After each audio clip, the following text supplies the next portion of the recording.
Buenas tardes, bienvenidos a la presentación de la exposición Mantos y otros fantasmas de Alice Barney bajo la curaduría de Gustavo Buntix.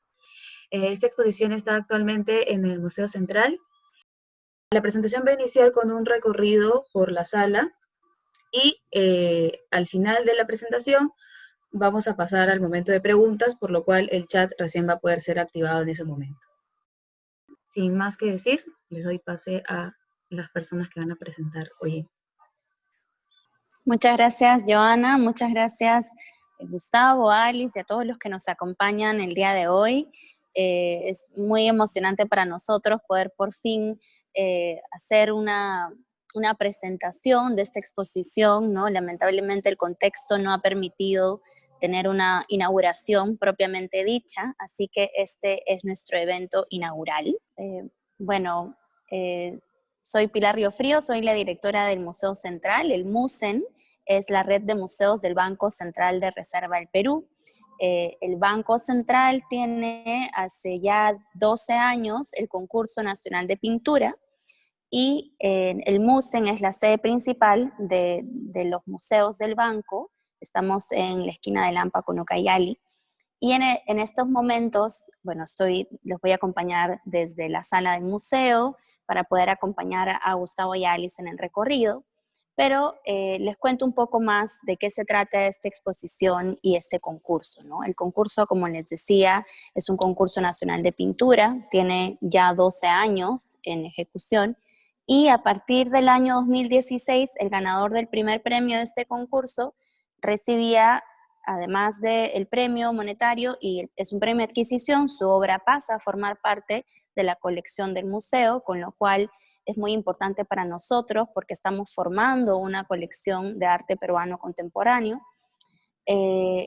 Como parte del premio tenía también la posibilidad de tener una exposición individual, ¿no? Entonces Alice Wagner obtiene el premio en el 2018 y este año 2020 estamos viendo ya el fruto, el resultado de esta exposición. Ha sido un trabajo muy largo.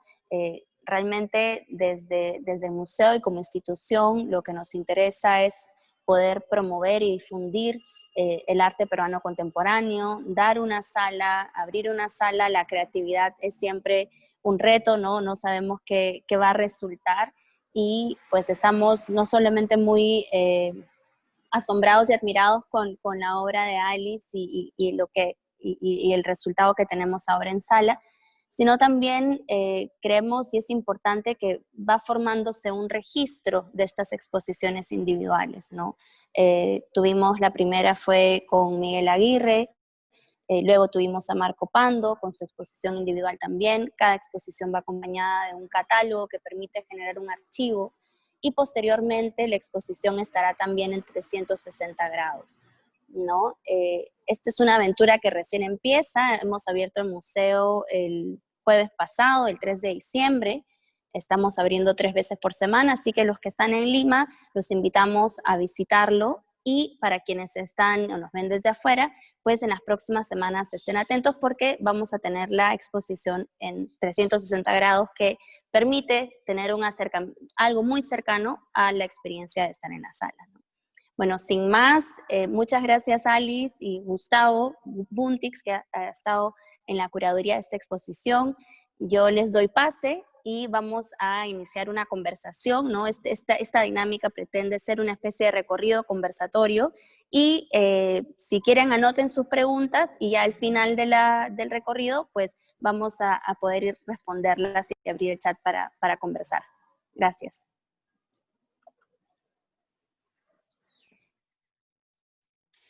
Hola, hola, ¿qué tal?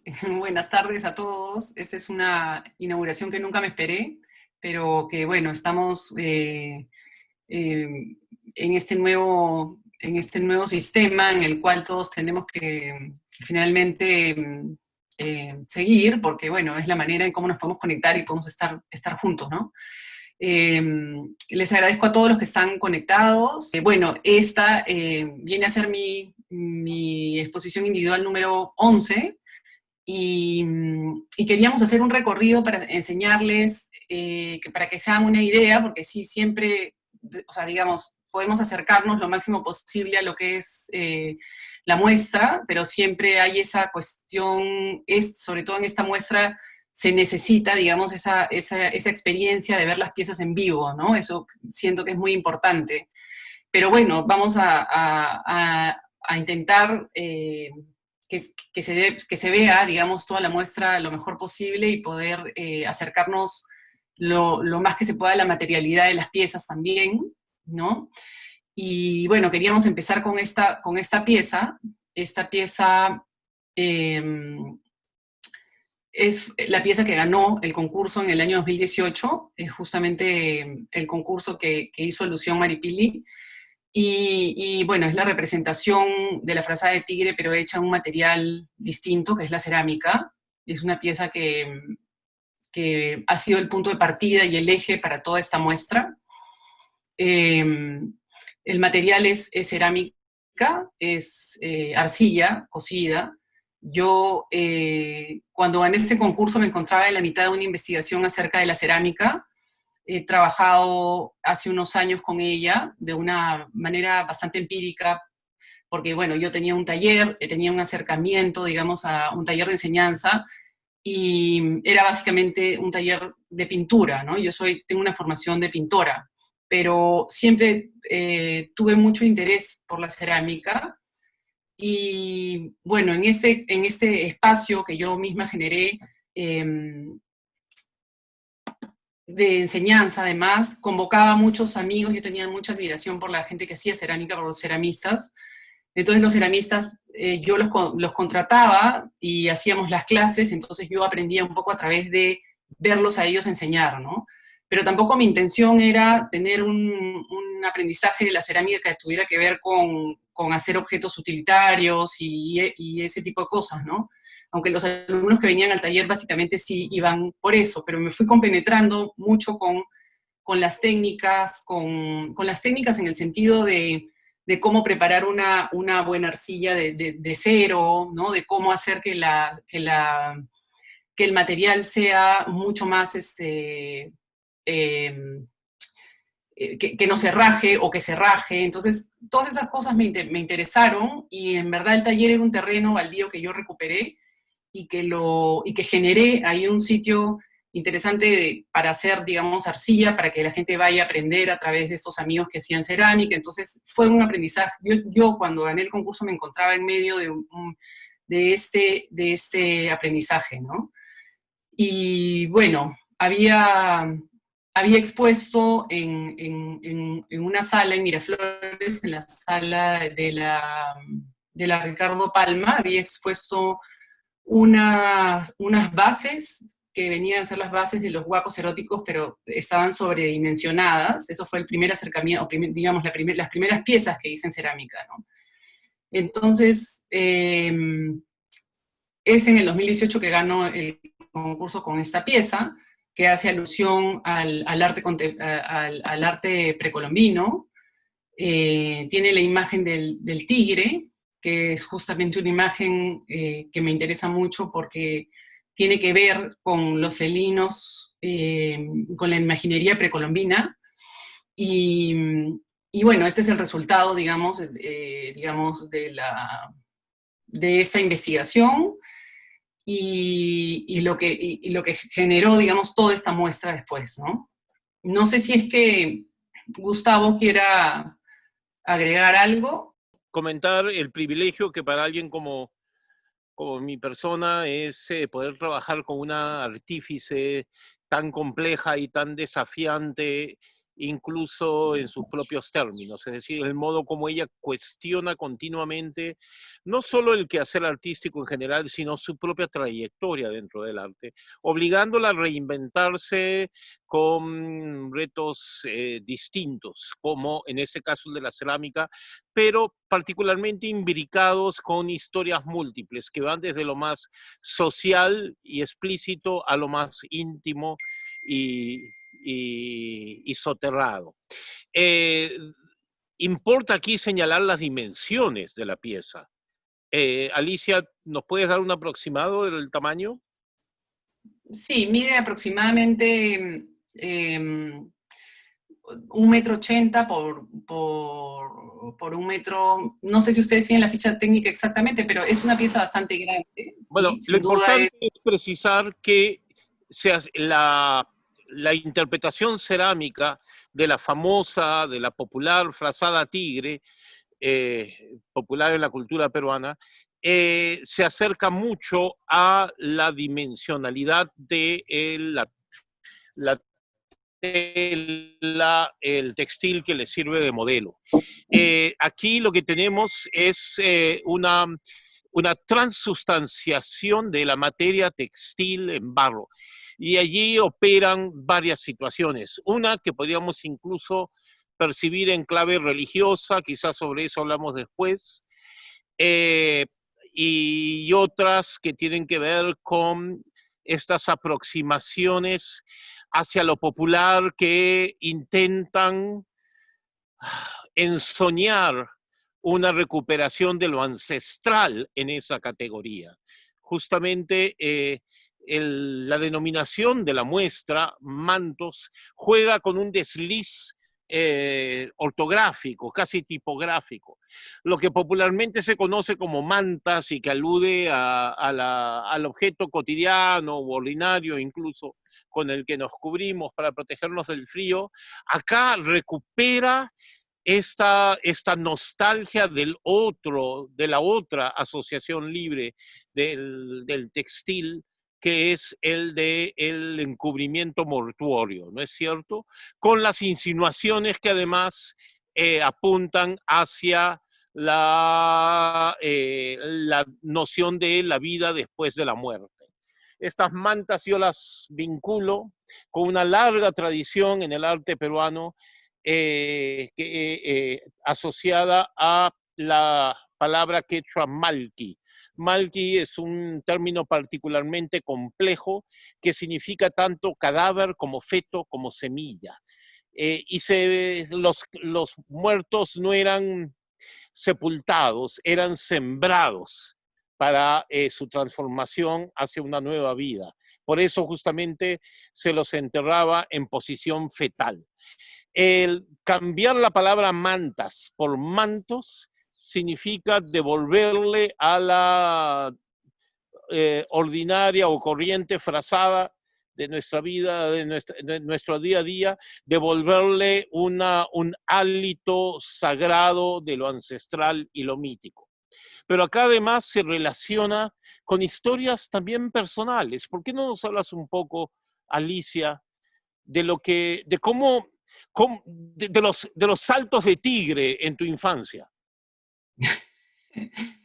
Eh, sí, bueno, de hecho sí, es parte del imaginario colectivo peruano y sí, bueno, y probablemente de otras partes de Latinoamérica también, pero tiene que ver con una historia personal, sí, sin duda.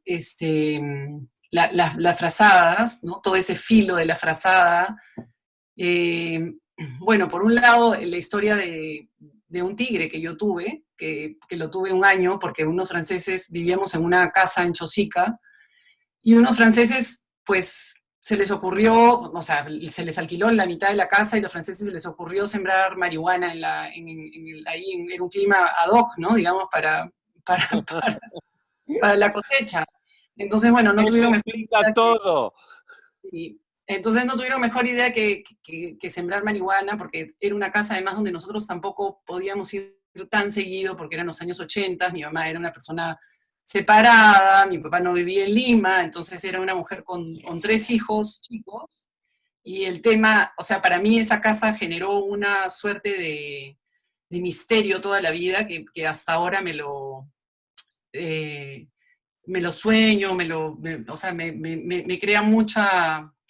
no es angustia, sino es más bien como, me ha quedado un sentimiento bastante, no sé cuál es la palabra, bastante místico con respecto a esa casa probablemente, y dicho sea de paso, esa casa ahora es el Templo Krishna, nada menos, en Chosica, ¿no? Es el Templo Krishna, y también tiene una historia bien particular con respecto a mi hermano que casi se ahoga y fue rescatado en la sequía por un pelo en la parte de atrás. Mi papá lo pudo agarrar, lo pudo jalar y lo pudo salvar, y muchos años después esta casa se convierte en el templo Krishna, ¿no? Y los Krishna piensan, o digamos, tienen esa creencia de que de raparse todo el pelo y dejarse un pelito atrás, porque han sido salvados del río por Krishna, ¿no? Entonces, y ahora es el templo Krishna, ¿no? Entonces, bueno, además fue muy gracioso porque esa casa, cuando se vendió a los Krishna, pagaron la mitad en plata y la otra mitad en souvenirs de la India, ¿no? Entonces mi casa parecía la cueva de Alibaba, ¿no? Con todos brillos y cosas, era muy bonito, ¿no? Entonces, bueno, ahí tuvimos un tigre, ¿no? Tuvimos un tigre porque los franceses, entró la PIP, se los llevaron a los dos por los embrios estos de marihuana. Felizmente no se llevaron a mi mamá también, ¿no? Porque, o sea, mi mamá no estaba ahí coludida, pero digamos, ¿no? La PIP en los años 80, además, los que han vivido esa época saben lo que es la PIP, ¿no? Los más jóvenes no, pues no tendrán ni la menor idea, ¿no? Era la policía, ¿cuáles serían las siglas? PIP, no sé por qué se llamaba PIP, de investigaciones del Perú. Investigaciones del Perú. Sí. Pero concéntrate en el tigre. Ah, ya, ok, ya. Bueno, entonces sucedió eso, ¿no? Sucedió que esos franceses se los llevaron presos, nos quedamos con el tigre durante un año, y un buen día, en esa época pues no había internet, no había ni celular ni nada de esas cosas, pero un buen día estábamos de lo más pensando que el tigre se quedaba ya a vivir con nosotros. Además habíamos aprendido a vivir con esta fiera, ¿no? Sabíamos exactamente qué darles de comer, no darle carne cruda era la consigna. Han habido muchas anécdotas muy divertidas con ese tigre también, porque una vez hubo el día de las mascotas en mi colegio y yo llevé el tigre, ¿no? Y las profesoras casi se desmayan, ¿no? Porque todo el mundo llevó a su conejito. Bueno, en fin. Entonces, ese símbolo del tigre para mí siempre ha sido bastante poderoso y bastante cercano con mi infancia. Y en esa misma casa también lo que hacíamos, como no había guardianía y como al final la casa se quedó sola, hacíamos esos personajes de papel periódico, los envolvíamos, les poníamos ropa y lo cubríamos como un fardo con las frazadas de tigre, como si fuera un guardián que estaba en la cama o que estaba leyendo el periódico, qué sé yo, ¿no? Entonces, sí, es una imagen potente de mi infancia y que ha quedado en mi imaginario también, y que es parte del imaginario colectivo, sin duda, ¿no? Me parece importante aquí señalar lo crucial de este engarce personal con la historia de una representación que en realidad tiene tantas otras asociaciones con la cultura popular y hasta con la política. Lo que yo quiero sostener es que el arte de Alicia Wagner es tan poderosamente político precisamente porque es en esencia poético. Es decir, en el sentido etimológico, ese término que viene de poiesis, el devenir, la transformación. Alicia, un problema con la sobreideologización retórica de tanto arte contemporáneo es que nos roba la sorpresa, es decir, ya sabemos lo que el artífice va a decir conociendo solo el tema. Porque lo que se hace es se ilustra un lema, una consigna. Alicia no, Alicia lo que hace es metabolizar ese tema que se vuelve en preocupación y se engarza con vida realmente vivida. Metabolizar significa convertir en energía propia. Entonces, ante este mandato de aproximación a lo popular que suele regir tantos ejercicios del arte contemporáneo y que yo saludo, es más, yo he apoyado a las manifestaciones pioneras de todo eso hace muchos años, pero ante la retorización de eso que antes era un gesto auténtico y transgresor y ahora se ha vuelto una doctrina, Alicia nos ofrece una alternativa, nos ofrece la posibilidad de recuperar lo popular desde la la experiencia viva y auténtica que uno ha tenido precisamente con esa cultura.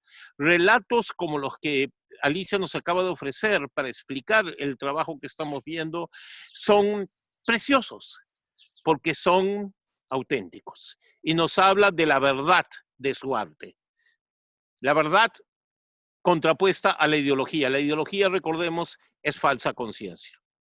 Y allí también la importancia entonces del elemento de quiebre y de ruptura en sus obras. ¿Por qué no nos hablas de eso, Alicia? Sí, a ver, yo creo que podríamos pasar a la imagen del Eso. Porque, Claro, claro, ¿por qué no pasamos vamos a la pasando frazada, a la siguiente. frazada Tumi? Y allí podemos, y explicando esa frazada, te agradecería que te detengas en el tema de la fractura en tu trabajo. Sí, bueno, en este aprendizaje con respecto a la cerámica, un aprendizaje, como te digo, que no necesariamente tenía que ver con con una cuestión de querer hacer objetos a los que, digamos, normalmente llega la cerámica, ¿no? Que son objetos pequeños, ¿no? O sea, hay siempre un límite en cuanto al horno, hay siempre un límite en cuanto a la pieza que puedes hacer por las estructuras y por todo eso. Entonces, bueno, por un lado, la frazada de Tumi fue digamos, el siguiente trabajo que hice después cuando ya había ganado el concurso, ¿no? Siguiendo con la línea también de las frazadas, era interesante encontrar este Tumi tan presente en la iconografía de estos objetos cotidianos, ¿no? O sea, el Tumi es una representación que está, ¿no? No sé, hasta cierto punto ya empalagosa, digamos, en los temas turísticos, ¿no? Es un elemento que aparece muy seguido, ¿no? Entonces hasta se vuelve como un elemento un poco que ya pasa desapercibido porque lo ves tanto y realmente no te detienes a ver la belleza que tiene el Tumi, ¿no? El Tumi es un objeto, además de sacrificio, que es muy interesante, ¿no? Hay teorías, por ejemplo, que ahora lo asocian con el ocaso del sol, ¿no? O sea, que es un personaje que está preparado para irse debajo del mar, tiene aletas. Es un personaje que a mí me genera que tiene un simbolismo muy especial y que probablemente el haberlo visto tanto, ¿no? En estos mercados incas o qué sé yo, ha hecho que no lo miremos muy, muy detalladamente, ¿no? No sé, por lo menos a mí antes me pasó.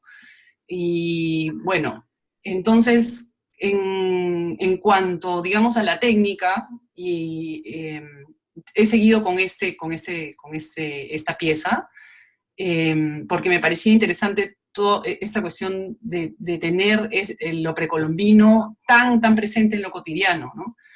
Y bueno, en todo mi ejercicio con la cerámica había muchas rupturas, ¿no? O sea, en todo este proceso del horno, por ejemplo, que a mí me interesaba mucho trabajar con la parte que es la parte del calor, de la sorpresa, de abrir el horno y de ver qué es lo que había sucedido. Y bueno, estos quiebres se generaban bastante seguidos, porque o la arcilla estaba muy húmeda, o porque de pronto había aire adentro, entonces la pieza revienta, y eso me pareció rico, ¿no? Lo que al comienzo fue un dolor de cabeza, digamos, para mi otro proceso digamos, de la escuela, de la enseñanza, de esta escuela que tenía que hacer que la pieza no reventara, que la pieza estuviera bien, que llegara a su fin. Y justamente ese error y esa cuestión fortuita, y ese azar de cómo y dónde se rompe la pieza es la que me interesó, ¿no? Entonces fue lo que desarrollé para generar estas piezas, ¿no? Entonces, el quiebre además tiene como, no sé, en el Perú tenemos esta cuestión de encontrar las piezas y guaquearlas mal, ¿no? De pronto arrancarlas, no sabes por dónde. También hay un azar en cuanto a cómo uno manipula la pieza arqueológica para tenerla, ¿no? Entonces, eso me pareció interesante, esa cuestión del quiebre de las piezas de la misma cerámica, de la misma técnica, y este quiebre que tiene que ver con esto otro, ¿no? Con esos temas arqueológicos que tienen que ver con el huaqueo. Y entonces, fue así que empecé a armar esta pieza y que empezamos a tener como diálogos seguidos con Gustavo, en los cuales él me habló de esta historia, que yo la verdad, esto fue en el 82, la verdad es que no está digital, no está, digamos, en internet ni en ningún sitio esta historia del robo del Tumi del museo. Entonces, ahí hay otro tipo de quiebre, ¿no? Que se genera, que es el quiebre. De eso les puede hablar un poco Gustavo, que lo veo ahí que está caminando. Sí, pero ¿Sí? sí, disculpen, me estoy desplazando Sí, porque se acaba la batería y tengo que enchufar. ¿Los Pero puedo llevar les comento, no, todavía no. María del Pilar, ¿puedes enfocar un detalle del Tumi de... ahí está bien. Noten, por favor, que el Tumi sostienen en sus dos brazos sendas miniaturas del Tumi mismo. Un interesante puesta en abismo. En la versión de Alicia, uno de esos Tumis secundarios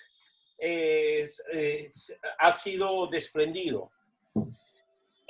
Cuando yo vi esta pieza, de inmediato se abrió una esclusa en mi memoria, devolviéndome a una de las situaciones más traumáticas de la historia de siempre la pérdida de nuestro patrimonio artístico y cultural, que fue el robo del Tumi de Oro del Museo Nacional de Arqueología, Antropología e Historia en 1982.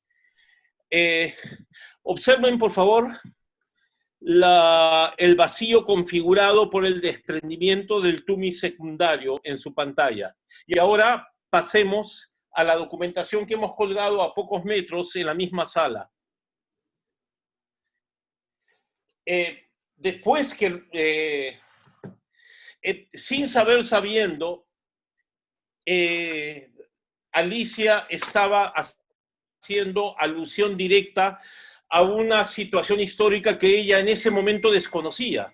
Como todos sabemos, los artífices, también los escritores, no somos más que conductos de un saber superior, una semiosis cósmica que se comunica a través de nosotros. Levi-Strauss decía, no es cierto que los hombres se comuniquen entre sí utilizando a los mitos para ello. Son los mitos los que se comunican entre sí utilizando a los hombres para ello.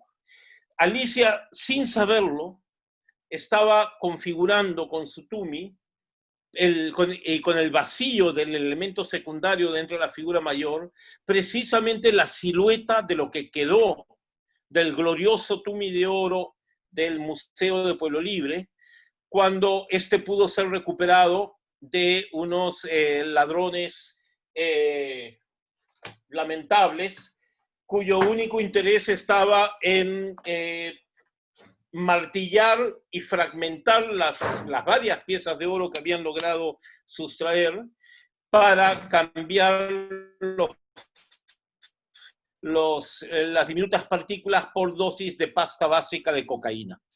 Esa historia a mí me pareció, cuando yo la conocí en el momento mismo de los hechos, cuando era un mozalbete, por supuesto, en 1982, a mí me pareció la alegoría precisa del desperdicio de la vida peruana. Y se quedó grabada en mi mente y he vuelto a ella en distintas conferencias y situaciones como una metáfora poderosa. Pero cuando confronto, esa es la palabra, el Tumi de Alicia, más bien me siento confrontado por él y siento, esta es la respuesta muy a posteriori e inconsciente a el trauma de lo entonces vivido. Si ustedes se dan cuenta, la silueta del resto del Tumi de Oro robado en 1982 coincide casi a la perfección a la silueta del vacío dejado por el tumi, por el desprendimiento del tumi secundario en la pieza de Alicia Wagner, confeccionada hace 1 o 2 años. El azar no existe, todo significa. Solo la paranoia crítica salvará al Perú.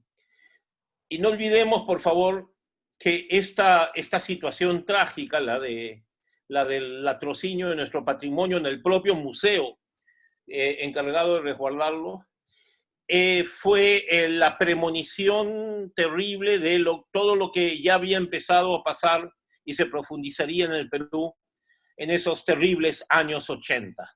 Un país, una república que es martillada por la violencia y por la corrupción y por el desmanejo económico, y donde todo es fragmentación y furia, y donde la propia idea de Perú cae en un abismo insondable del que creíamos que no era posible salir. Se salió, sin embargo, y quiero pensar que la recomposición del Tumi destruido en 1982 por las prodigiosas manos cerámicas de Alicia pueden tener un papel igualmente premonitorio, pero de nuevos y mejores tiempos.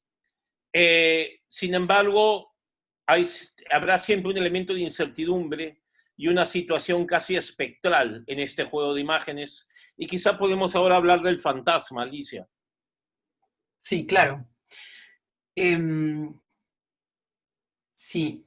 Bueno, luego, esta es la entrada, ¿no? O sea, después de que está la pieza del Tumi a la derecha, está este Tumi fantasma, que es yo sigo, digamos, con este tema, o sea, hago bastante hincapié en este tema de la investigación de la materialidad de la cerámica y todo esto, porque en la cerámica, y todos los ceramistas que nos están escuchando saben perfectamente que cuando uno está haciendo una pieza y esa pieza está en proceso, uno tiene que agarrar un trapo húmedo, exprimirlo y ponerlo encima para continuar, digamos, con la labor al día siguiente o a los 2 días. Muchas veces se le pone ese trapo y una bolsa encima de plástico y qué sé yo, ¿no? Entonces, esta cuestión de ver en mi taller estas piezas envueltas, digamos, con estos trapos blancos, fue lo que generó también estas piezas que se llaman, que vienen a ser los fantasmas, ¿no? En las cuales yo genero piezas en algún material que sea, que se pueda quemar, ¿no? Entonces, en este caso, por ejemplo, lo que hice fue un Tumi de madera y le puse encima este trapo de cerámica. Estas piezas son de cerámica, por si acaso. No sé si se llegan a ver también, de repente podemos acercar un poquito más, pero claro, simulan a estos secadores, ¿no? Esos secadores que se emparentan además con las frazadas, que son trapos. Y entonces lo que yo hago es cubro estos objetos y los meto al horno, y en el horno la materia se hace ceniza, digamos, lo que está dentro, y queda esta especie de cáscara, esta especie de fantasma, ¿no? Que es lo que viene a ser la pieza, es esta pieza. Y bueno, de ahí... Es importante precisar, Alicia, que si bien en el proceso utilizaste un Tumi de madera, ese elemento ya no está en la obra acabada. Exacto, Lo que estamos viendo es la configuración del vacío. Exacto. Ese concepto resulta esencial para entender la propuesta. Exacto, y además tiene que ver también con el sacrificio, ¿no? El sacrificio de la piel, digamos, de la materia que está abajo, que muchas veces es como lo más valioso, ¿no? Por ejemplo, en la cerámica hay esta cuestión de que uno está preservando la pieza para que la pieza llegue a buen puerto, o sea, para que se pueda ser continuada y pueda terminarse de hacer, ¿no? En este caso, lo que queda más bien es justamente lo otro, el vacío contenido, ¿no? Por estas piezas fantasmales. Entonces, acá lo que hicimos fue, intervenimos la urna de abajo, la bóveda, abajo del Banco Central de Reserva hay una bóveda con unas piezas maravillosas, entre ellos también tumis, Y esto se dio básicamente porque estuvimos un poco en búsqueda de esos fragmentos del Tumi que queríamos exhibirlos en esta muestra, pero que finalmente no encontramos. Entonces,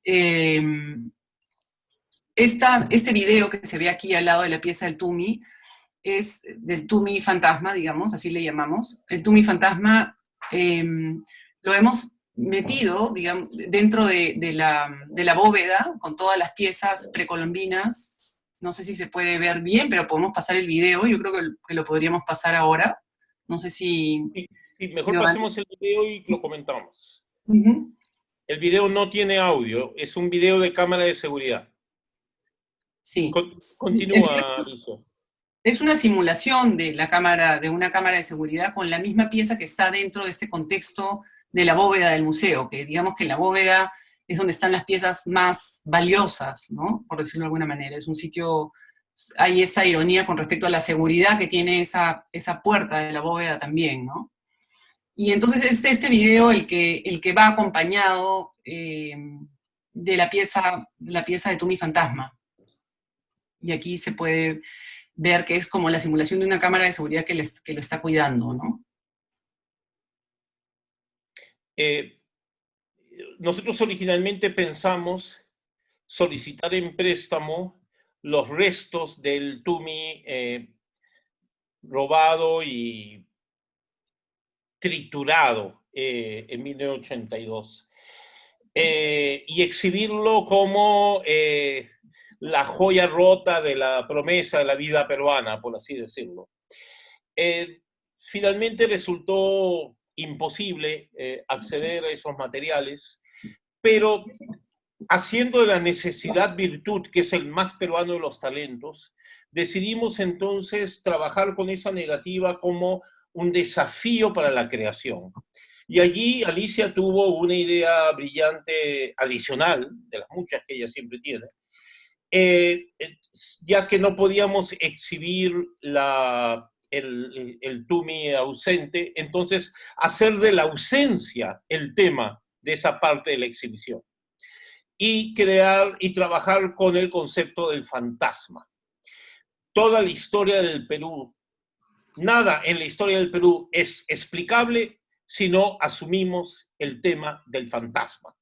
Y una de las figuraciones artísticas más poderosas de esa verdad inmarcesible es el Tumi fantasma, sobre el que hemos estado ahora hablando, de Alicia Wagner, que lo posicionamos en la bóveda, rodeado de todos los tesoros aún no depredados, y poniendo esa última situación en alta tensión, incluso electrónica, generamos esta simulación de un video de cámara de seguridad que está siendo proyectado a tiempo real en la sala de exposición. Con lo cual, una muestra tan objetual, tan material, tan materialista como la de Alicia ahora en el museo, toma un giro absolutamente conceptual, no objetual, preciso, precioso, casi tan precioso como los metales áureos que esta bóveda pretende resguardar. Gustavo, Alice, quisiera yo agregar también que como museo nos parecía y nos parece muy importante que se puedan generar diálogos entre las diferentes colecciones, ¿no?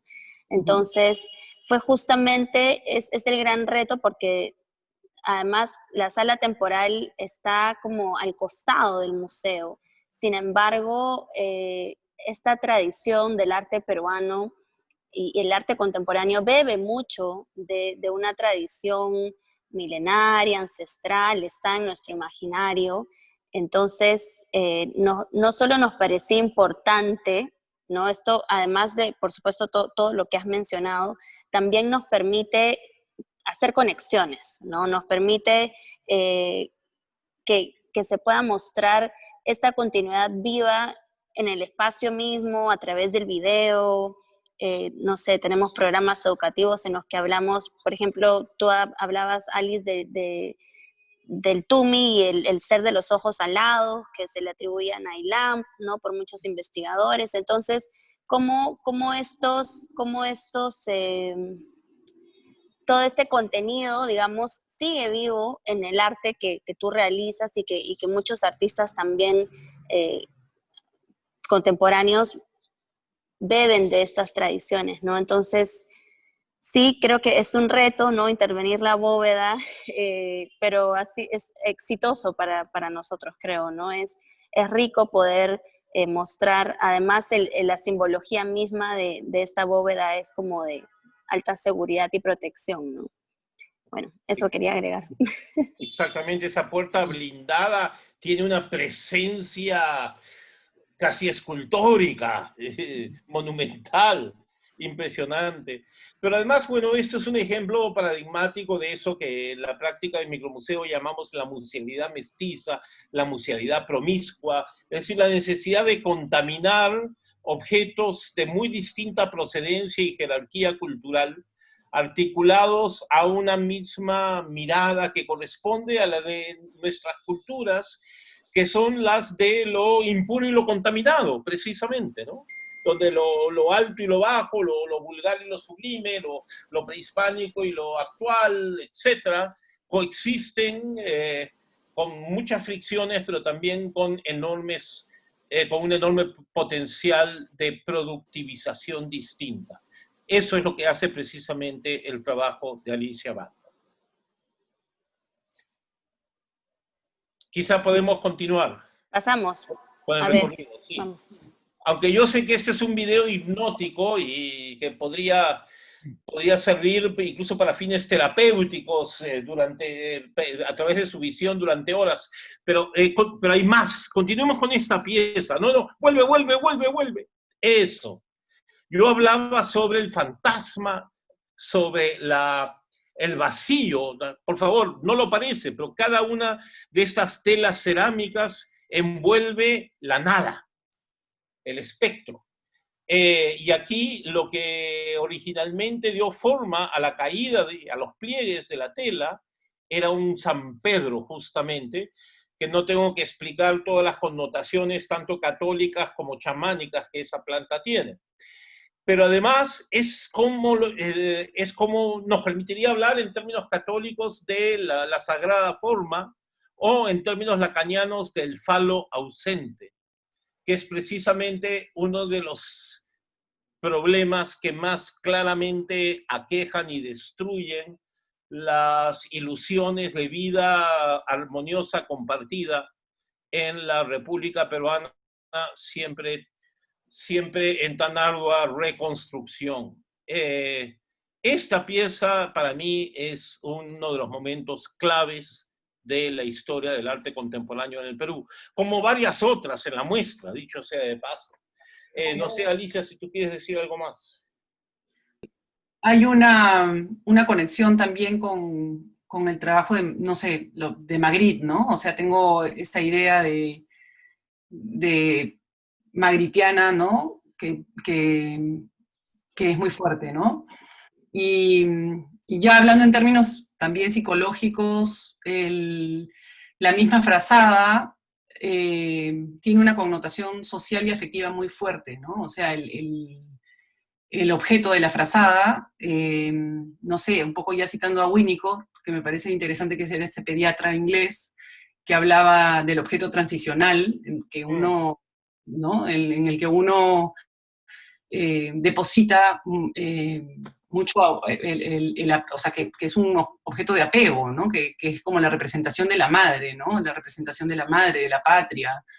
Entonces, en el caso de las frazadas, tiene mucho que ver con eso, ¿no? Porque es un objeto de supervivencia, y es un objeto además que en las migraciones se lleva mucho, ¿no? De la ciudad al campo, del campo a la ciudad, más del campo a la ciudad, evidentemente, pero que además tiene una imaginería que les remite que nos remite a nuestros antepasados, ¿no? Entonces, a nuestra casa, a nuestro hogar. O sea, hay hay una asociación que yo veo también que es fuerte con respecto a eso, ¿no? O sea, que es un objeto de apego, es un objeto eh, que tiene mucha carga afectiva, ¿no? Y social a la vez, ¿no? Ahora, O sea, ya hablando específicamente de las frazadas, ¿no? ahora, nada, todo lo que se está diciendo es importante, pero nada importaría nada si no existiera primero un magistral despliegue de la forma pura. Es decir, la razón por la que estos conceptos tan altisonantes, complejos, profundos, etcétera, tienen sentido de ser articulados en este contexto es porque las piezas en sí tienen una prodigalidad estética, una capacidad de seducción de la mirada a través del gesto amoroso de la mano. Estamos incluso hablando de cosas que ahora parecen tan retrógradas o reaccionarias como el talento, como la entrega, como el sacrificio a la factura. Y que en esta instancia particular que estamos todos viviendo en el Perú y en el mundo, me parece de absoluta radicalidad política reivindicar. Necesitamos entender cómo la poética también es trabajo, también es dedicación y también es talento. Y a partir de eso es que se puede construir la profundidad filosófica o la corrección política, entre comillas. Si no tenemos lo primero, nada de todo lo demás importa nada. A ver, vamos cuenta, viendo. por favor, cómo detrás de toda esta carga, incluso mortuoria, hay un erotismo que aflora. Hay una libido creativa y también sexual. Pero acércate, que vean los pliegues. A ver, vamos a ver. Quiero despertar el deseo en la mirada de nuestros participantes. En el arte, si no hay deseo, no hay nada. Y en ese sentido, Alicia Wagner es un monstruo libidinal. Es decir, la carga de eros que ella pone en el amor y el cuidado con el que trabaja su obra es absolutamente crucial y marca la gran diferencia. Me estoy enamorando.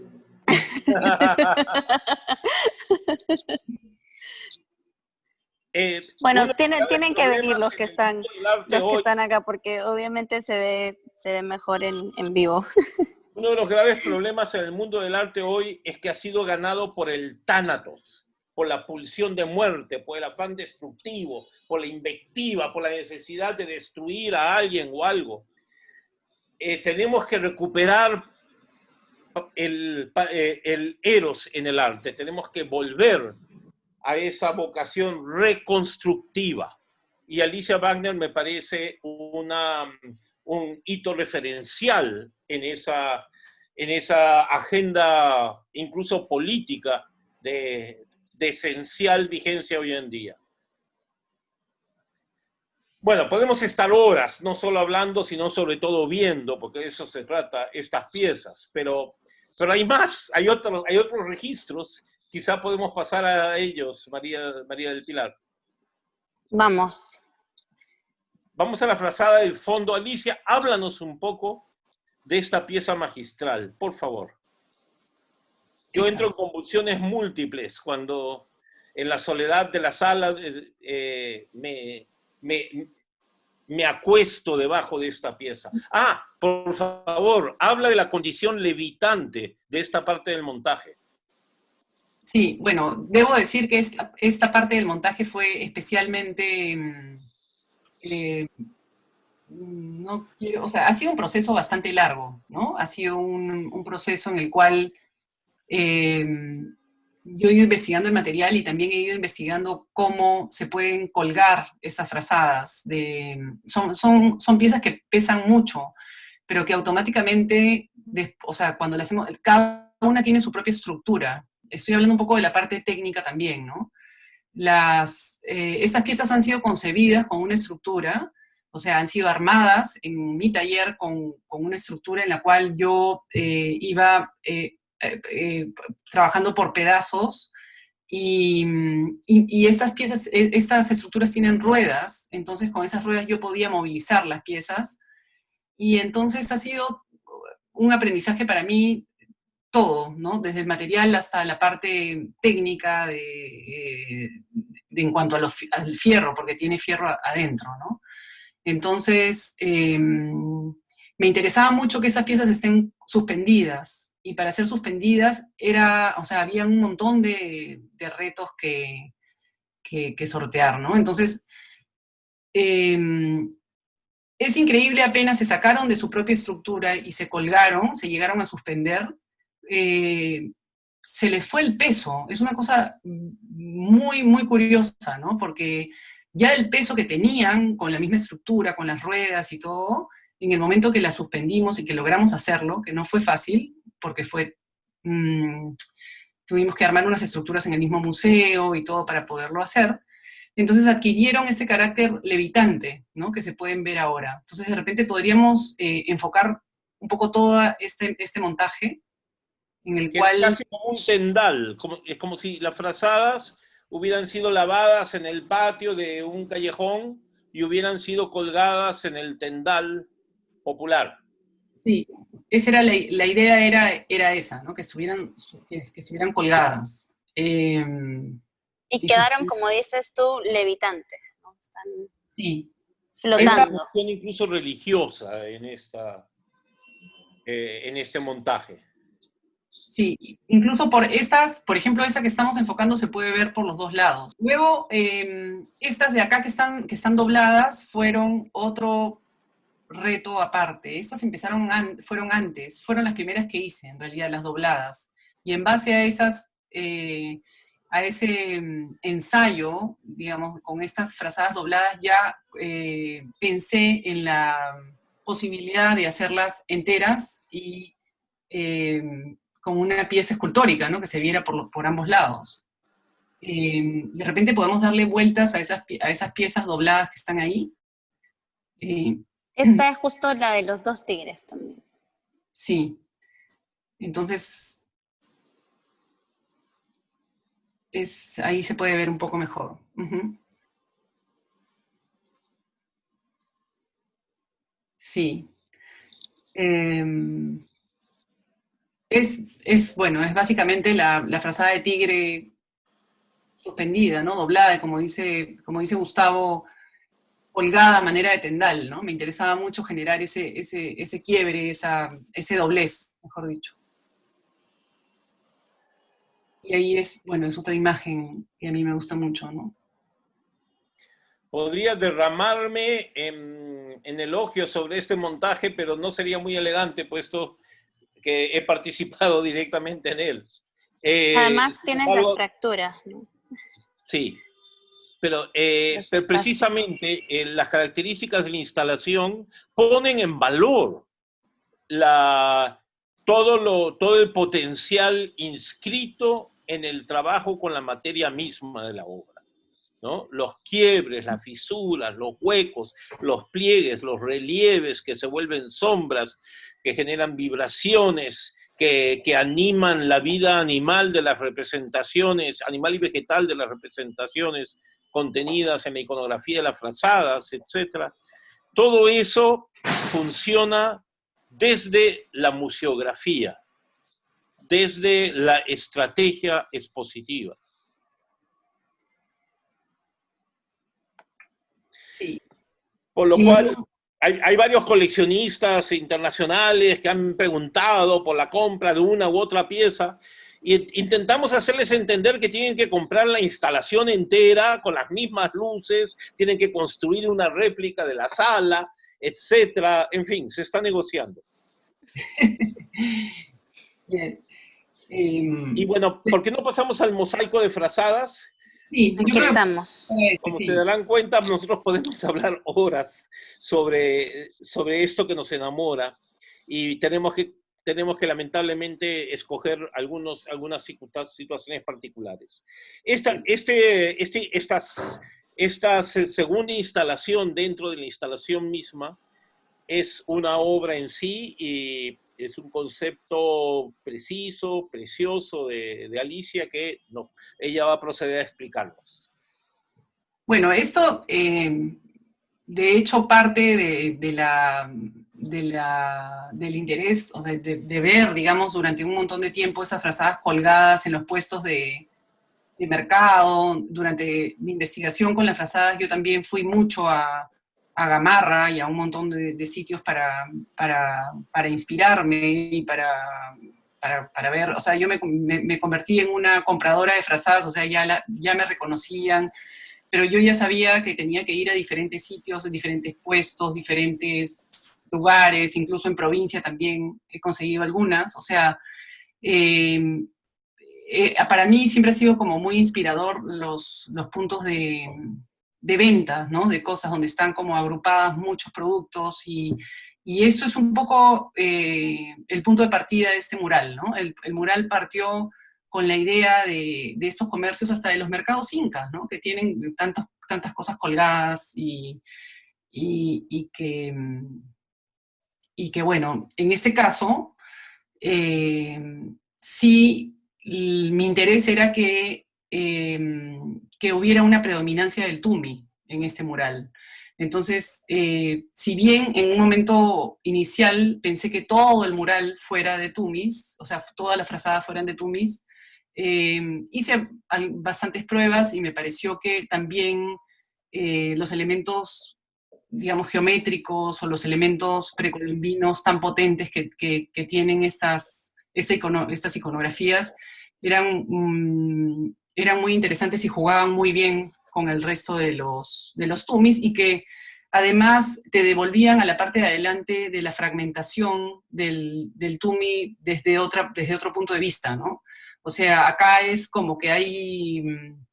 el tumi está fragmentado, recompuesto en algunos casos, y aparece, por ejemplo, uno de sus lados, el otro, y también hay este juego que tiene que ver con el quiebre, ¿no? Que no es un quiebre que tiene que ver con lo arqueológico, ni con lo huaqueado, ni con lo mal huaqueado, ni con el quiebre del pastelero que está angustiado y que quiere romper un objeto para simplemente rescatar el material mismo, el oro, ¿no? Sino que acá hay otro juego de quiebres que recomponen de cierta manera el tumi también, el tumi roto, ¿no? El tumi partido. Entonces, sí, es eso, ¿no? Y es además el juego del textil que está presente enfrentado con la cerámica y que, bueno, ambos son las dos técnicas precolombinas por excelencia, ¿no? El tumi roto y al mismo tiempo, en esta ocasión, recompuesto, ¿no?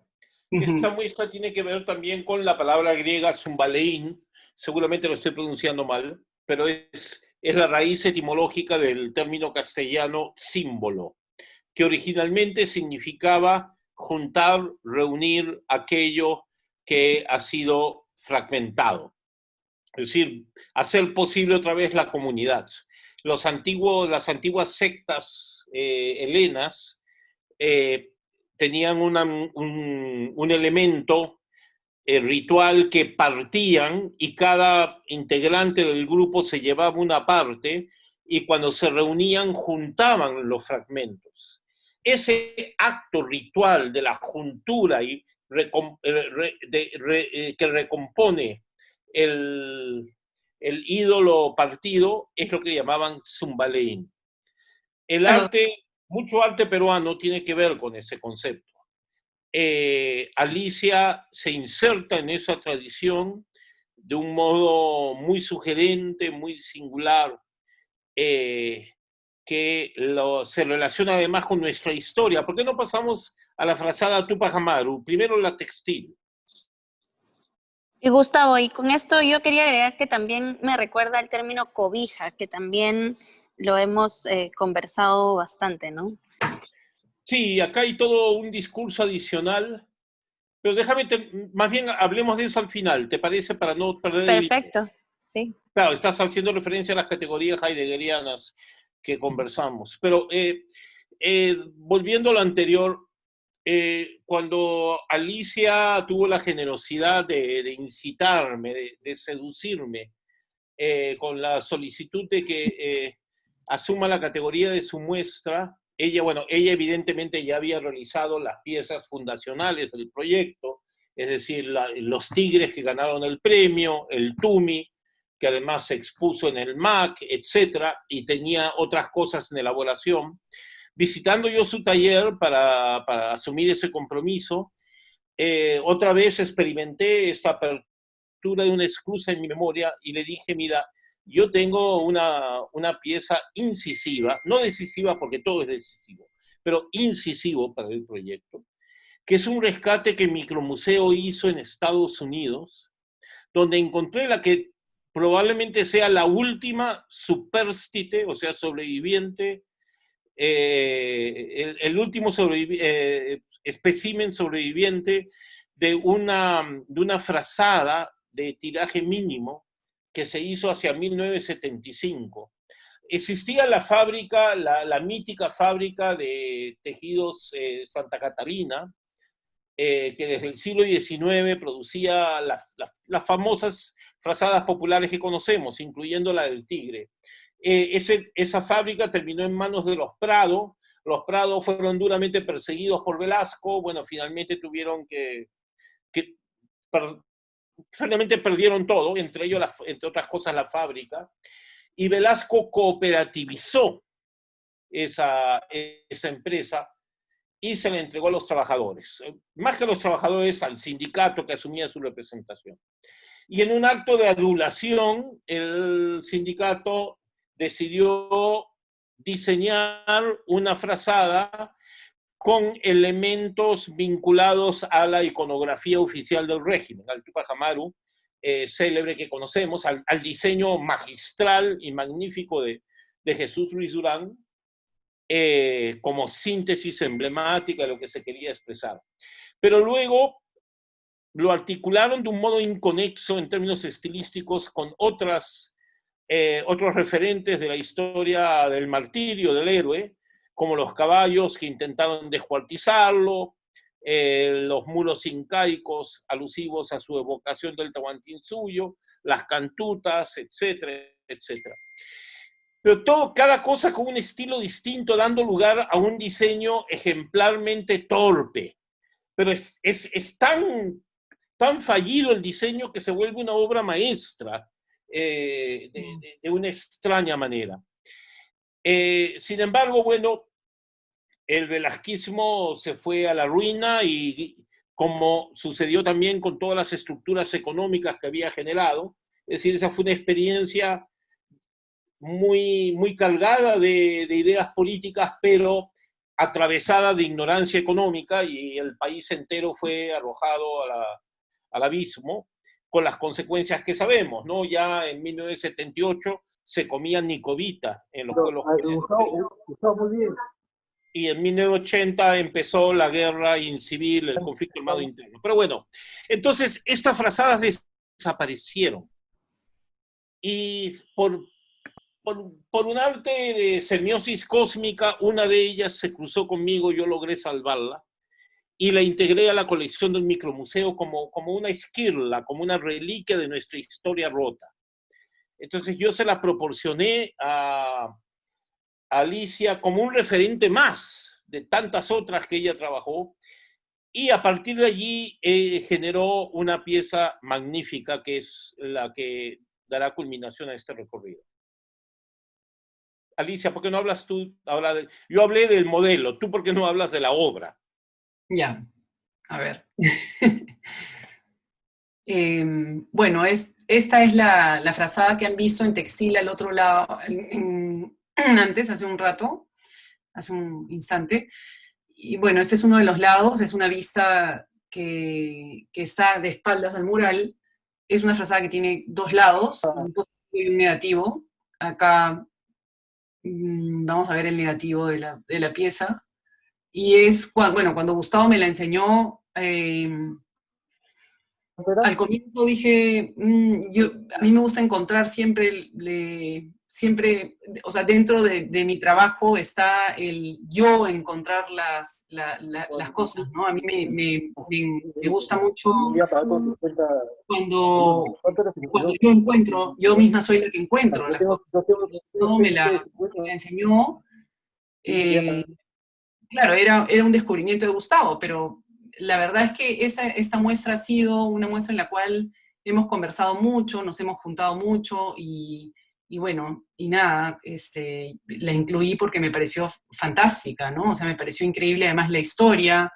Es una pieza que yo nunca en mi vida había visto, pero ni de casualidad. Y bueno, es una pieza que está hecha en cerámica también y que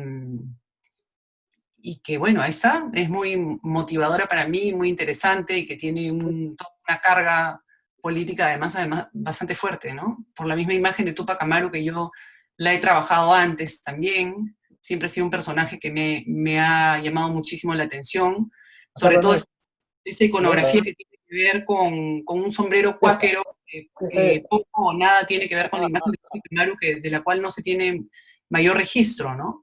Entonces, Ruiz Durant es el que se encarga de representar a Tupac Amaru con este sombrero, un sombrero de cuáquero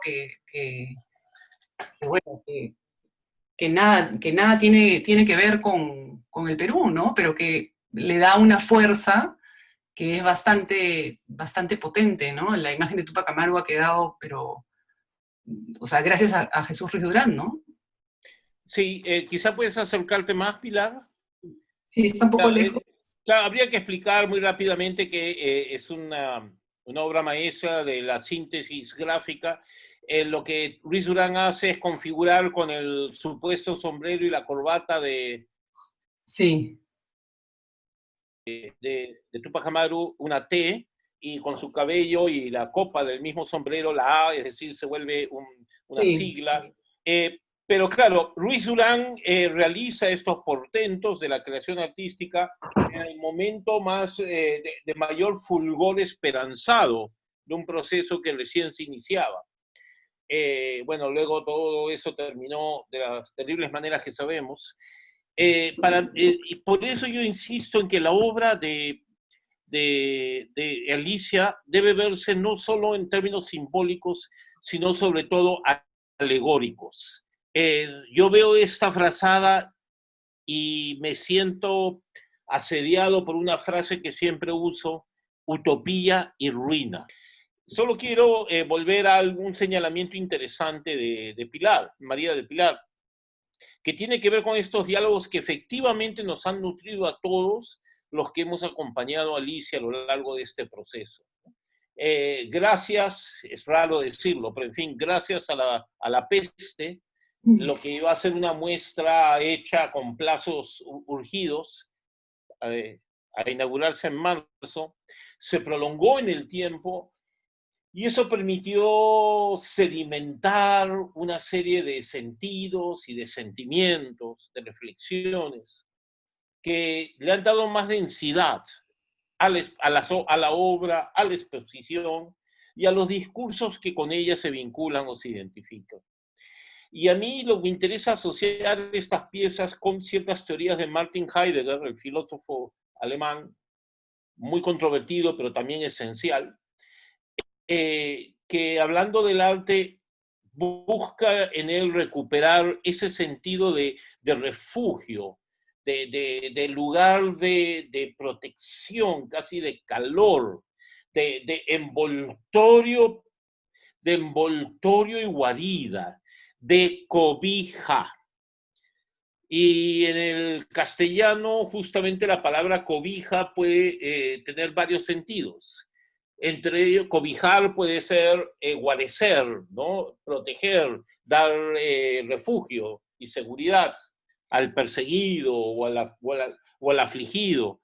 Pero cobija es también la manta, la frazada. Y en este caso, el manto funerario, con todas las connotaciones míticas de las que hemos estado hablando.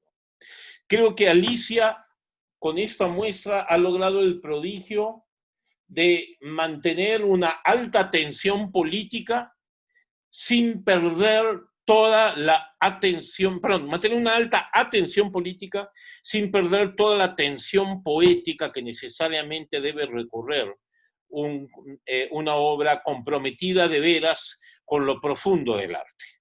Y acá pensar en Heidegger es esencial.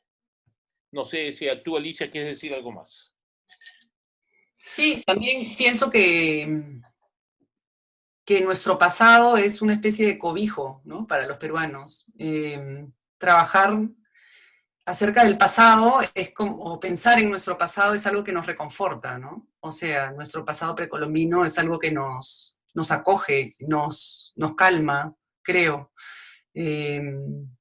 Siento eso, ¿no? Siento que es una muestra que tiene también un referente inmediato, ¿no? Al arte precolombino y a la cerámica, y es un, sí, o sea, sí, me genera también el cobijo por ese lado, ¿no?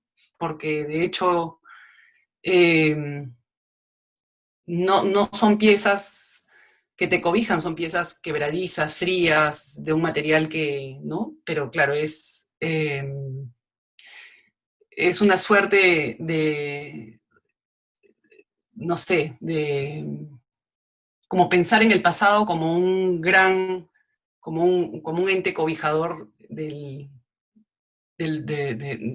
los peruanos, ¿no? Precioso. María del Pilar, ¿tenemos tiempo para conversar con aquellos que tengan alguna inquietud que quieran manifestar? Yo creo que sí. Yo entonces ¿Podemos abrir los chats? podemos abrir el chat y con la idea que tenías, Alice, me gustaría hacer una pequeña reflexión también de, tú hablas del pasado precolombino como cobija, y yo pensaba por dos momentos decías, claro, que el arte en sí es una cobija también, ¿no? Entonces, en la medida en la... Y yo que estoy ahorita en el privilegio de estar solita en esta sala, creo también que es no solamente una cobija, sino un punto de inspiración. Yo creo que estar y poder estar frente a las obras y las mantas mismas remueven mucho la nostalgia de un pasado, uy, disculpen, si está inestable, bueno, Y quizás es porque estoy ya con poca batería, pero en fin, doy paso, sino a las preguntas. Yo, sí, creo que pueden dejarnos por ahí las preguntas.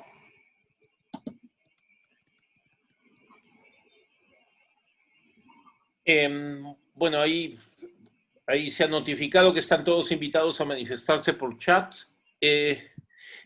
Podemos, mientras alguien pierde la timidez, podemos tal vez informar sobre el destino de esta exposición, María del Pilar.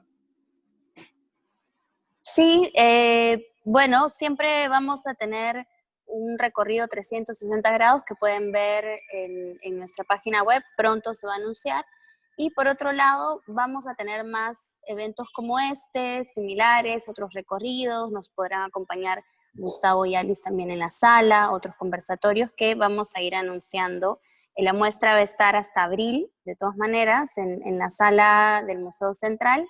Así que bueno, los esperamos y esperamos que también puedan, como decía, venir a inspirarse y también a recordar, porque yo lo que veo es que todas estas mantas llevan mucho al recuerdo de las personas que todos los peruanos creo que las hemos usado. Ya que tú estás a solas con todas estas imágenes salvajes y fantasmas, ¿te sientes abrigada o asediada? Inspirada podría ser, ¿no? Hay un buen No eludas, contraste. no eludas. No, asediada no creería. Pero Pero estoy abrigada, acompañada. Sí, acompañada. abrigada sí. Quiero llamar la atención el hecho de que Lorena no es menos tímida que María del Pilar y se ha declarado absolutamente erotizada por la muestra. ¿Quién es Lorena? Y Gustavo von Bischenhausen plantea un tema interesante, ¿no? De hecho, nos está pidiendo que elaboremos un poco más, quizás sobre eso puedes hablar tú, Alicia, o incluso María del Pilar, como eres directora de un museo ¿Cuál es la pluricultural. pregunta? ¿Cuál es la No, pregunta? Él pide que se exponga un poco más sobre el enfoque de diálogo entre colecciones. Es interesante porque el museo es un espacio privilegiado en el que tenemos tesoros prehispánicos, un buen recorrido del arte republicano y del siglo XX. Ahora está empezando a acumular una colección muy significativa de piezas contemporáneas, pero además cobija la colección de arte popular del historiador Pablo Macera. Entonces, eso implica una serie de posibilidades y de retos, ¿no? Es un museo pluricultural. Por ¿Puedes hablar un supuesto. poco sobre eso? Porque yo creo que se relaciona con la propuesta de Alicia. Por supuesto, y tiene que ver con el diálogo y con querer generar conexiones, ¿no? Y es un reto muy grande porque, por ejemplo, tenemos las salas divididas por colecciones, pero las salas podrían estar divididas por temáticas, por, no sé, materiales, otras formas, ¿no? Entonces, creo que los museos buscamos también nuevas narrativas, buscar esas conexiones entre los diferentes temas.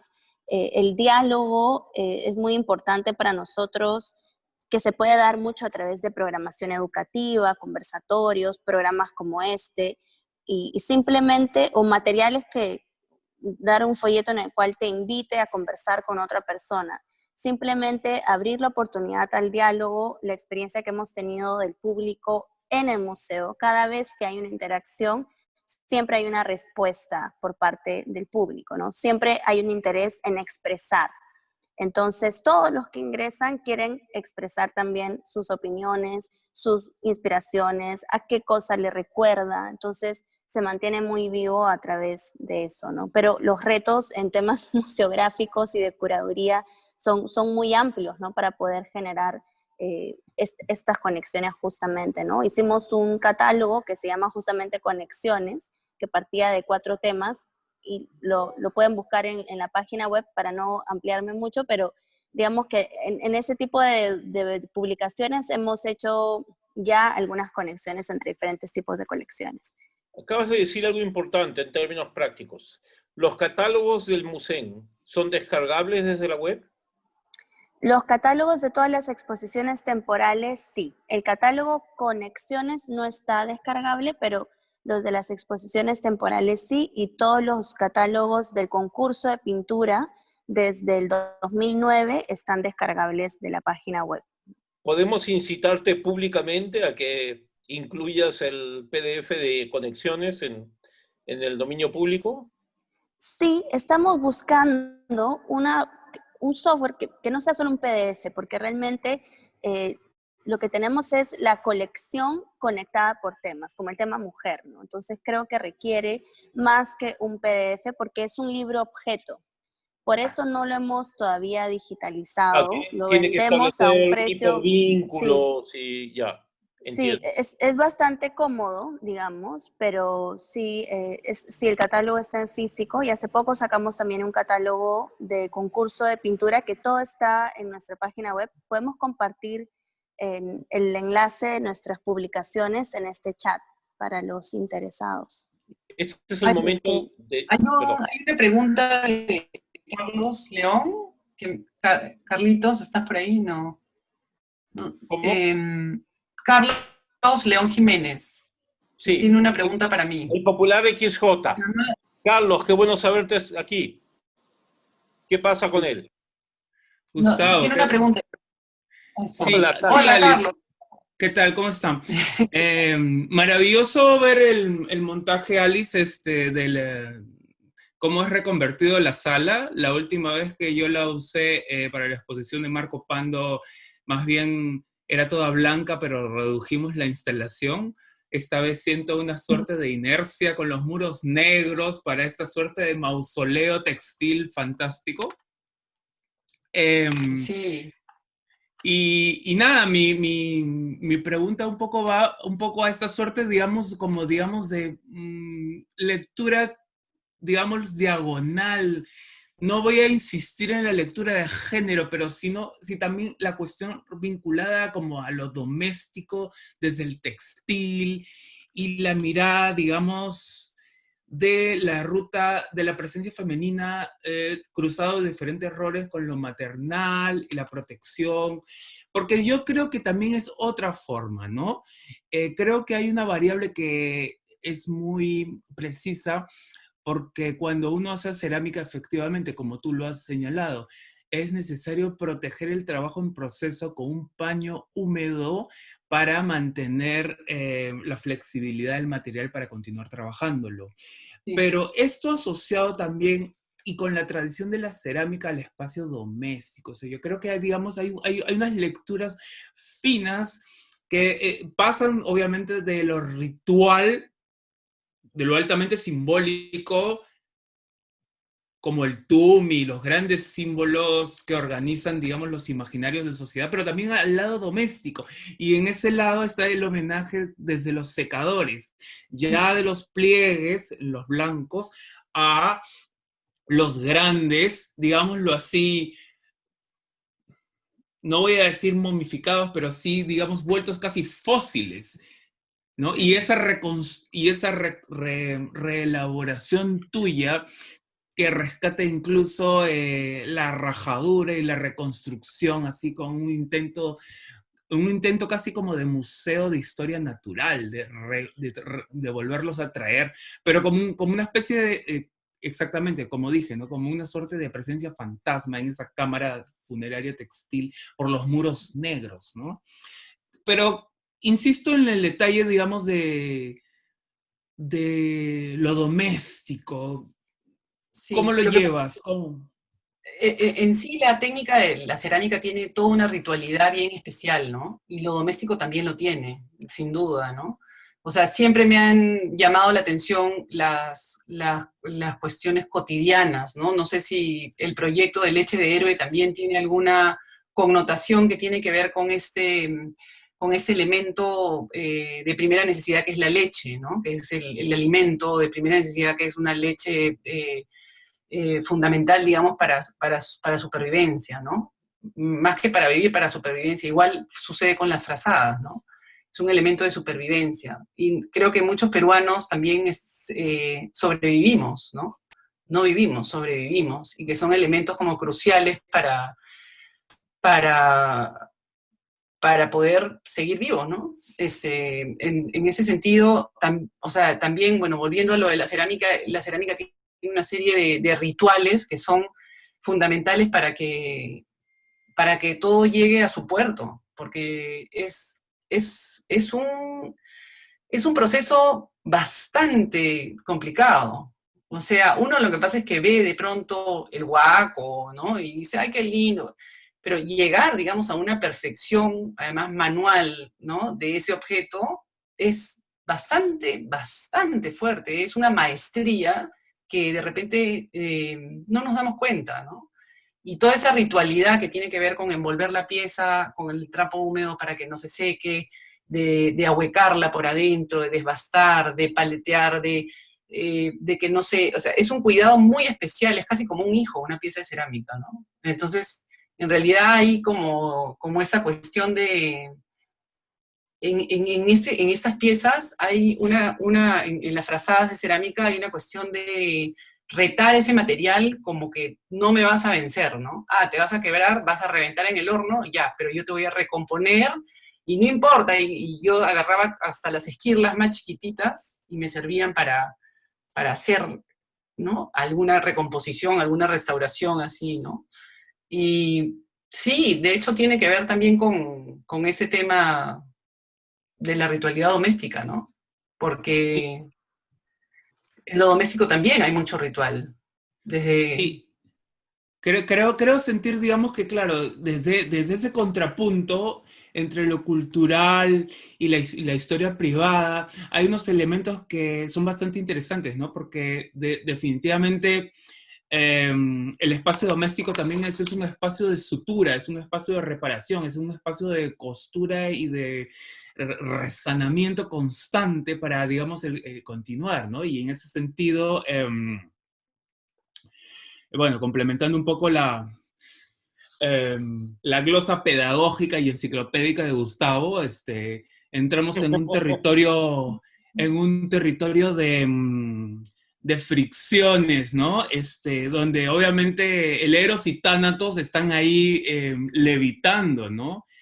Y me da mucho gusto también sentir que, digamos, exposiciones como estas nuevamente le generan un proceso pedagógico a la institución misma de entender qué es el arte contemporáneo y cómo está entroncado con nuestras tradiciones culturales de milenios. Entonces es una suerte, digamos, de discreta crítica institucional de tu parte y la de Gustavo, generar toda esta suerte de lecturas cruzadas que me imagino que constituyen en sí una suerte de pedagogía inteligente, de capitalismo cognitivo para los directivos del museo.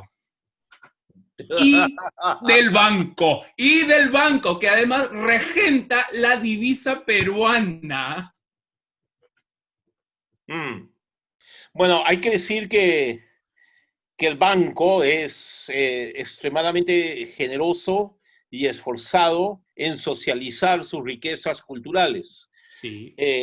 Y lo que está haciendo, lo que viene haciendo, en realidad desde su fundación notable por Carlos Rodríguez Saavedra hace tantos años. Yo lo entrevisté para el periódico El Observador cuando el museo abrió por primera vez sus puertas. Y pude ver todo lo de amor y lo de sacrificio que implicaba, incluso para el banco, eran los difíciles años 80, lograr consolidar una institucionalidad artística nueva y al mismo tiempo distinta. En un medio que, como bien sabemos, escupe sobre su historia y sobre la idea de lo cultural.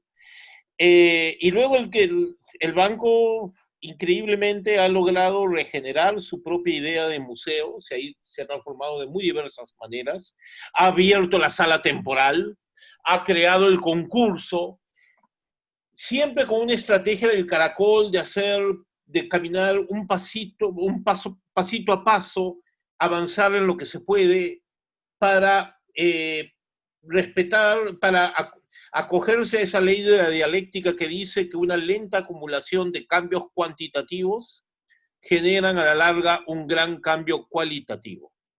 Creo que eso es lo que está sucediendo con el museo ahora, que con muy pequeños gestos, lentamente acumulados a lo largo del tiempo, de repente está redefiniendo en algunos aspectos lo que es la institucionalidad artística en el país. Y eso es importante, y eso tiene que ser saludado.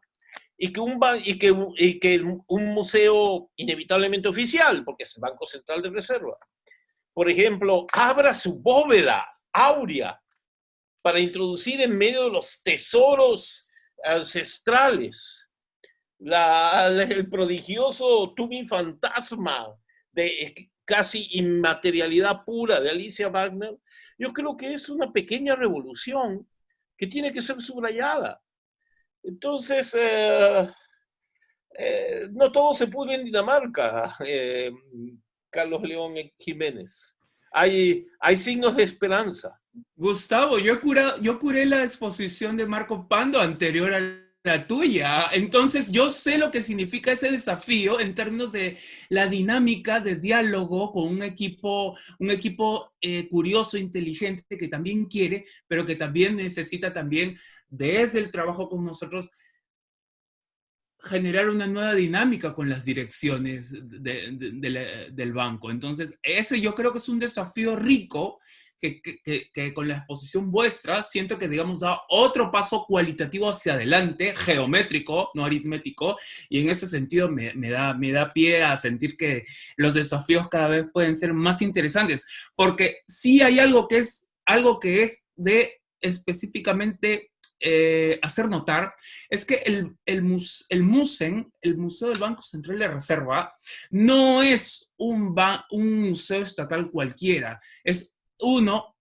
con un especial acceso a recursos, y eso también le da condiciones también como para estar a la altura de desafíos más interesantes. Nuevamente, como digo, en esta época de capitalismo cognitivo, y además entendiendo muy bien lo que hacen bancos similares al BCR en la región en términos de usar sus colecciones y sus museos como también fuentes de acumulación.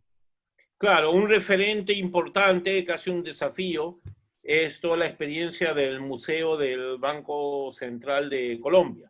Exacto. El Museo del Oro, pero también la Biblioteca. El Museo de la República.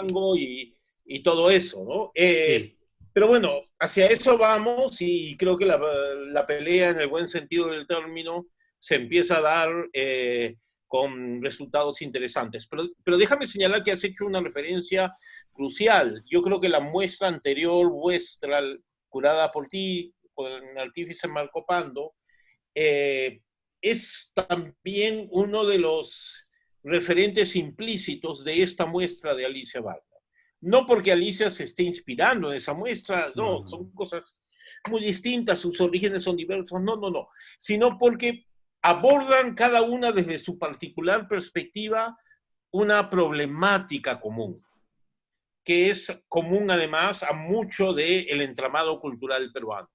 Entonces, el hecho que una misma institución tenga dos propuestas tan poderosas, tan complejas y al mismo tiempo tan diversas sobre un mismo horizonte problemático, habla muy bien de la fluidez de, bueno, primero del trabajo artístico en el Perú contemporáneo, pero además de la institucionalidad que acoge esos senderos distintos y esas miradas diversas, ¿no? Y tanto tú como yo, Carlos León, creo que podemos sentirnos muy privilegiados. Por cierto, hay que decir, el catálogo, libro de la muestra de Marco Pando ya existe, se puede descargar desde hace tiempo de la web del BCR o del MUSEN. El de esta muestra está en elaboración. Lo digo porque hay varias personas que han exigido que haya un soporte físico para esta información. Va a haber un catálogo en físico y va a estar disponible en un formato descargable.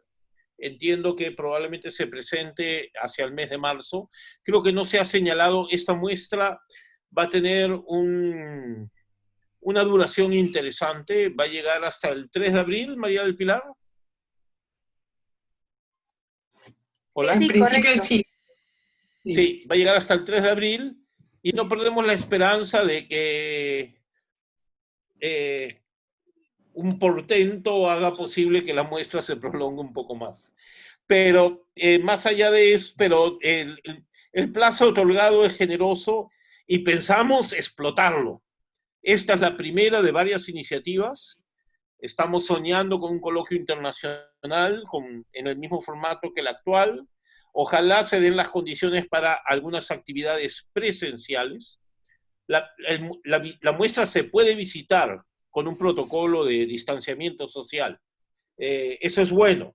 Lo único malo es que ese mismo protocolo no permite que demos acogida a los miles de fans enfurecidos que exigen tener acceso directo a la presencia corporal de Alicia. No podemos reunirlos a todos juntos en un mismo espacio, por razones que ustedes conocen. Pero algo vamos a fantasear al respecto. Lo que sí está en construcción ya es una secuencia de otras actividades como esta, pero muy diversas, y los mantendremos informados. El banco está generando una lista de interés con todas las personas que se han inscrito y otras. Queremos que esto sea motivo para una reflexión que crezca de manera compartida. Pero lo importante es que vayan y la visiten, porque como el sitio es amplio, o sea, también uno puede, el aforo es un gran aforo, entonces sí se puede ir y ver la muestra, ¿no? Que eso es lo importante. Bueno, y aprovecho para para decirte, Carlos, que a mí la muestra de Marco me encantó y sí ha sido como una especie de inspiración, de todas maneras. Me encantó cómo plantearon el espacio, rompieron con eso, y ha sido una valla bien alta que me dejaron, ¿no? Entonces también, nada, eso siempre he querido decírtelo.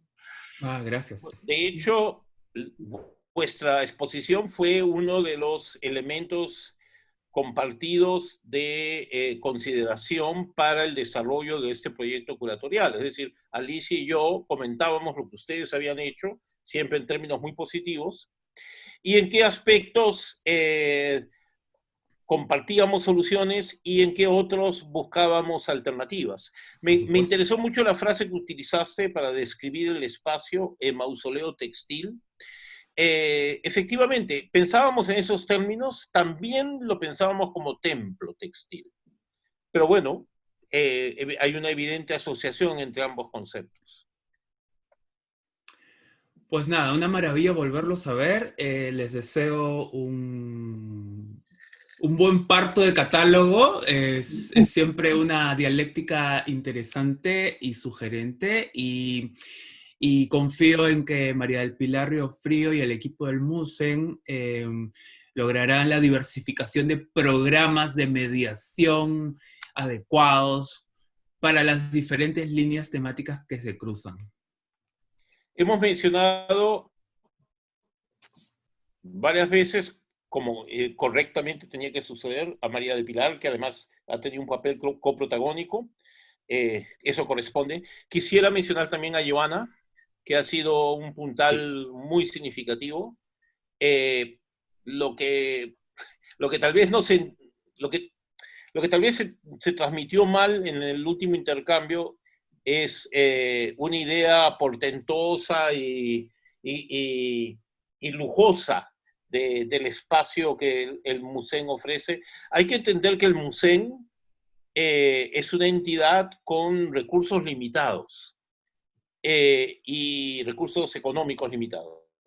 Y compensa esas carencias con la riqueza de sus recursos humanos, que son, dicho sea de paso, muy escasos. Es impresionante la poca gente que carga la enorme responsabilidad de resguardar y poner en valor ese patrimonio y además potenciarlo con proyecciones hacia lo contemporáneo, como en esta muestra o la de Pando. Es heroico. Sí. Y yo siempre tengo la mayor admiración por gente como María del Pilar o Joana en el MUSEN, o Marcela Olivas en la región Ancash, con quien hemos trabajado todo otro proyecto muy ambicioso, porque es gente que deja la vida por aquello que la sociedad habitual ignora o desprecia, y son los que sostienen la promesa de la vida republicana, como decía Basadre. Sostienen la esperanza de hacer del Perú otra vez un símbolo, es decir, un espacio donde se junten y se reúnan los fragmentos de todo lo que la historia ha roto, ¿no? La cultura repara, el arte cura, sana, da cobija, da cuidado, guarece. Vuelvo a esos conceptos heideggerianos y creo que situaciones como las del MUSEN y la gente que trabaja allí y otras que he mencionado hacen carne de ese principio. Sí, bueno, hay una pregunta más. Antes yo también quería agradecerle mucho a María de Pilar y a Joana, porque realmente ha sido heroico el montaje, ha sido heroica la pandemia de por medio, ha sido heroico Gustavo llegando de Chaclacayo, todo, ¿no? O sea, realmente les agradezco a todos, a Gustavo inmensamente, además que es mi amigo, le tengo mucho cariño, y además me gusta esa dualidad que hemos tenido entre María del Pilar y Joana, que son chicas muy jóvenes, y Gustavo, que tiene una sabiduría ancestral. Anciana. Y bueno, nada, es algo que quería decírselos hace un montón de tiempo, ¿no? Y que recién ahora encuentro el espacio para hacerlo, ¿no? ¿Decías que había otra pregunta? Sí, hay otra pregunta acá de Florentino Alba, a ver, la fragmentación de las cerámicas unidas por la gravedad poética que imprime, que al evitar parece no quedarse sino seguir al espectador. No quedarse sino seguir al espectador. ¿Se puede afirmar que hay una nueva visión de los artistas peruanos con el arte contemporáneo con identidad?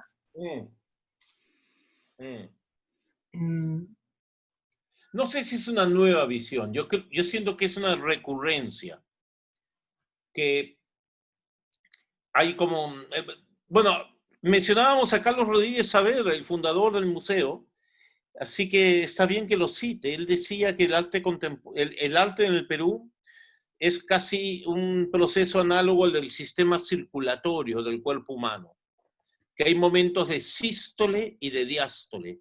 Hay momentos en que el corazón se comprime y hay momentos en que el corazón se expande.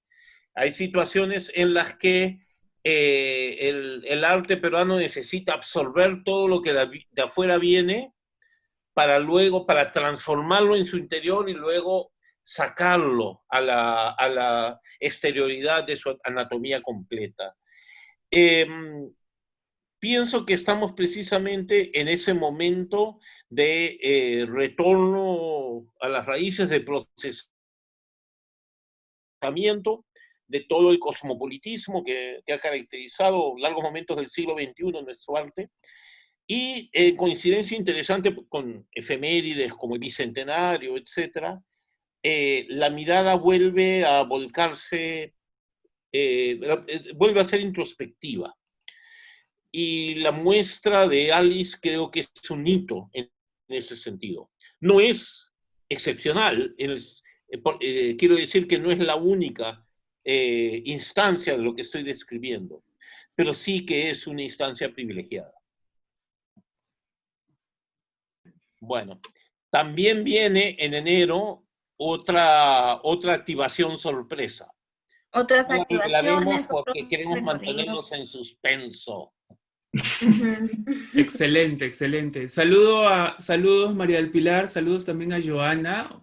Un gusto verlas nuevamente, Igualmente. verlas, escucharlas.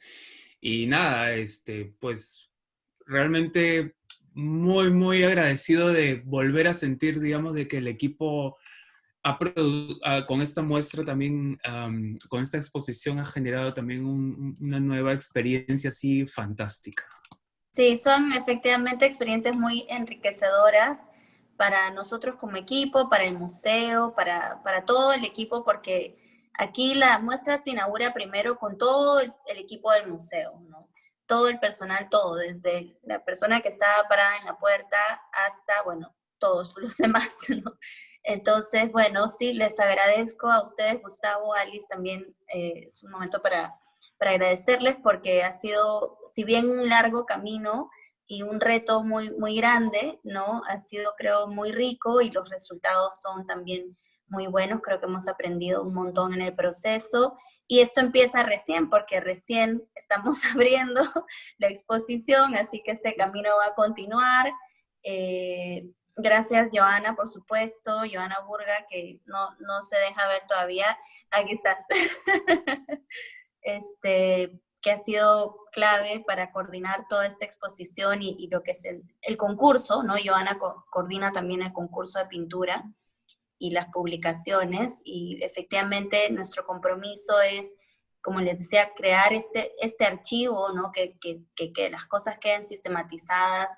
Ahora la tecnología lo permite, así que Carlos, verás la exposición, espero, en el 360 grados también. Excelente. Y continuar estos diálogos, ¿no? Estos diálogos que nos interesan tanto con todo el público que ingresa al museo y los que vendrán virtualmente también, ¿no? Entonces, bueno, yo creo que con eso nos podemos despedir, agradecerles nuevamente. No sé si la palabra heroico es tan correcta. Creo que nos gusta, nos apasiona y por eso estamos aquí, que todo el equipo del museo, nosotros efectivamente somos un equipo pequeño, pero estamos cada uno en su frente, ¿no? Colecciones, conservación, educación, entonces todos los equipos se juntarán también para seguir dando vida a la exposición por supuesto, a la obra de Alice, ¿no? Con los cuidados que merecen. Entonces, nada, buenas noches, muchas gracias por estar aquí y nos seguiremos viendo pronto. Estamos martes, jueves y sábados. Y pueden encontrar cómo hacer la reserva en nuestra página web también. Muchas gracias. Buenas Muchas noches. gracias a todos. Muchísimas gracias por conectarse. Nos vemos pronto. Podéis iros en paz. Buenas noches. Adiós. Chao. Adiós.